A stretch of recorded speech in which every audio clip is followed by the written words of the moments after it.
بعد كل التعب اللي مريت بيه وما زلت لسه بمر بيه، قدرت اخيرا اخلق الفرحة من تاني لبيتي ولجوزي وولادي، وعملت لهم النهارده احلى واطعم فرخة محمرة بالفرن مع شوية رز بسمتي. وطبعا الفرخة دي كانت من خير ابويا، ربنا يا رب يبارك لي فيه. مامتي ادتهاني وادتني كمان يعني عليها فرختين تانيين وبطايه، يعني 3 فرخات وبطه. ربنا يا رب يرزقهم من حيث لا يحتسب ويبارك لي في عمرهم وما يحرمني منهم ابدا ابدا يا رب.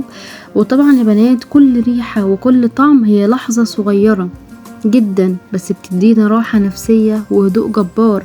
والاكل الصحي هو اللي بيتعمل بحب ونفس كده في البيت، مش اكل الشارع اللي بيتعمل بفلوس كتيرة وكمان ملوش اي طعم ولا ريحة. واهم حاجة في الاكل يا بنات طبعا زي ما انتم شايفين طبق الشوربة السخن كده بعصرة ليمون علشان زوجي العزيز، ده طبقه المفضل ولازم اعمله له كده يعني ويكون على المزاج الرايق. والف هنا وشفا على قلبه. واوعي كده تحتاري يا قمرايه في الغدا بتاعك النهارده، طول ما انت مع مريم الحداد عمرك ما تحتاري ابدا. وعلشان شعارنا كمان اعملي حاجتك بايدك ولا الحاجة لغيرك.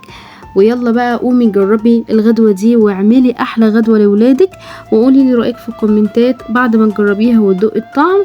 واوعي تنسي اللايك والاشتراك في القناة علشان يوصلكم كل جديد. سلام.